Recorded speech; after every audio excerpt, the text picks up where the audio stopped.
are you? And I don't want you to identify yourself by your name, by the role you occupy, or your relationship status, but to get to the core of who you authentically and really are. And the reality is that we actually have lost touch of who we are. Well, if this has been your experience, I'm going to tell you you're suffering from the disease to please.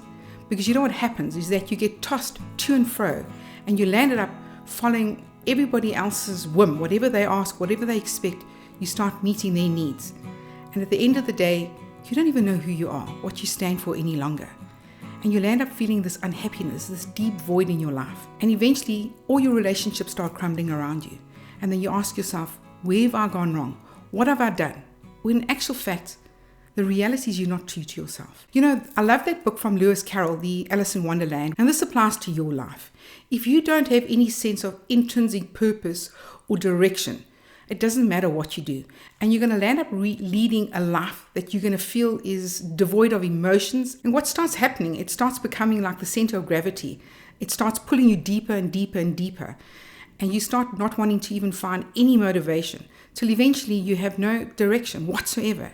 You have zero motivation to get up out of bed and to face the day because you've simply lost touch with who you are. Now it's difficult. It's difficult to claw your way back once you've been in that deep emotional state where you don't even know who you are any longer. And you can start feeling you have no desire to want to even continue. How do you actually go about trying to transform your life? And it's actually quite a long, hard journey. And trust me, I've been through this before. So it's very difficult to stand back and ask yourself, what is it that I want? What do I need? Who am I? You start looking for all the familiar stuff. And that's why it's called the familial condition, because you start trying to go back to your comfort zone. And this is where you don't grow. When you're in your comfort zone, you're looking for something familiar. And familial means you want to go back to your family of origin. And what happens is that you start not even feeling any sort of attraction to anybody in your life or any sense of belonging for anything less than your family or your recreation of your family situation. You land up occupying 3 positions. You land up going to victim mode, and once again, woe is me, and you start feeling pity, self-pity, or you land up becoming persecutor and everybody else is to blame, everybody else is at fault, or you land up wanting to go and rescue, and you want to rescue somebody else because you felt that pain of not being true to yourself. So you just want to go back and give to somebody because it makes you feel alive, because that's what you've learned. Those are the emotional wounds that you have from a childhood. That's called the drama triangle. So you need to get out of that drama triangle. If you want to see my video on a way to get out of that, click this link here. That's why it's called drama, because it's so addictive. You start becoming addicted to occupying one of those positions. And the reality is all of us have addictions. Some of us have a lot healthier addictions than others. And we find some way to serve a purpose of actually masking those emotional wounds that you have. Now, I'm not somebody who's stuck in victim mode. I don't want to be stuck in the past and understand what triggered me. Because the reality, it could be something so small, something so insignificant that transpired in your life. Your mother could have been going through a very traumatic event, losing a parent, and you as a young child internalized and you felt it was something you were doing incorrectly. And you carry that emotional wound with you for the rest of your life. Now, I don't want you to be stuck as a victim. And you don't need to hold on to the past baggage, because the past baggage starts getting heavy. But it is important so that you can see how it influences your life today, how it impacts the way you operate today.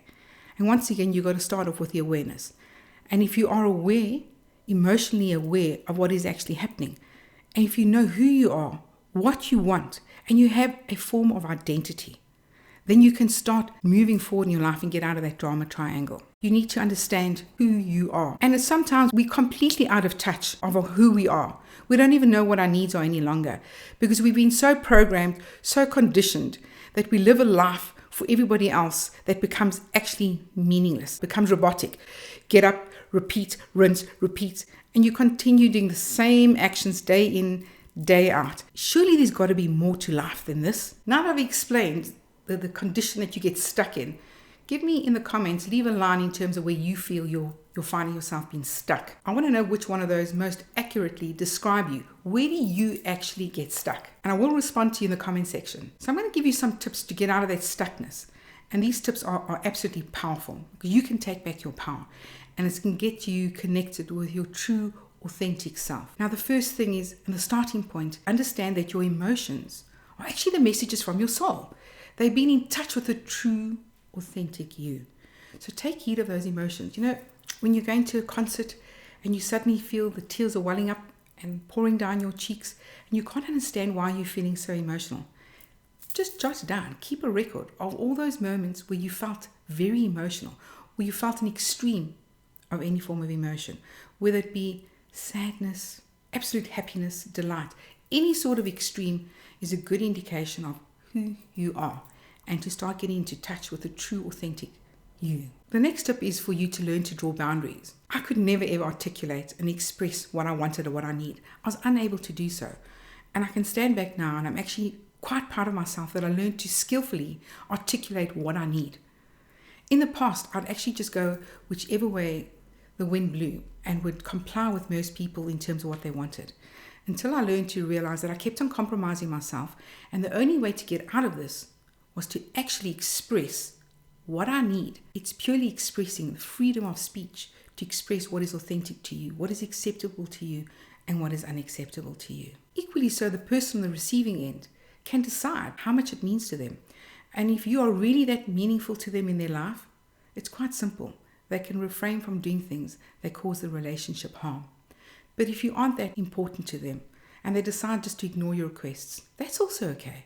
You know, you've got to be in a psychological position that I'm okay with who I am, but I'm also okay with who you are. But we understand where we're coming from. We understand what your position is, what my position is. So you have to learn to draw boundaries. That's the one component of it. But the other part of it is to do so in a way that you don't feel shame. Because unfortunately, we carry so much shameful wounds from our past. And that's what inhibits us from being true and authentic to ourselves, because we fear being criticized because of who we are. The next tip I get so excited talking about, and that's around attachments. The result and the consequences of you drawing your boundaries is that certain people are going to exit your life. And that's okay too, because it's going to prevent you years and years of heartache, because you've been authentic to yourself. The real power comes in that those people who stay are staying because they like you. They're not staying there because of a character you're playing or a role that you're performing in order to fit in with somebody else. They like you for who you are. There's no bigger compliment than getting somebody who actually appreciates who you are. And then you're in a sense of power, where you feel as though you're at peace, and yet you're enjoying a relationship where you feel you can express yourself freely, knowing that you are safe. There's a quote in Jay Shetty's book, Think Like a Monk, that I really want to share with you. And it goes like this: I'm not who I think I am. I'm not who you think I am. I am who I think you think I am. We start becoming who everybody else wants us to be, and we're not true to ourselves. And then we wake up one day and we have this life that we feel is empty and void. Take back your power. Take back control and be true to yourself and be authentic to yourself. There's nothing more liberating than living a life that's truly you. If you felt that this video resonated, leave a like. And if you don't want to miss any more of my videos, make sure you subscribe and click the notification button. Thank you so much for watching. I hope to see you in my next video.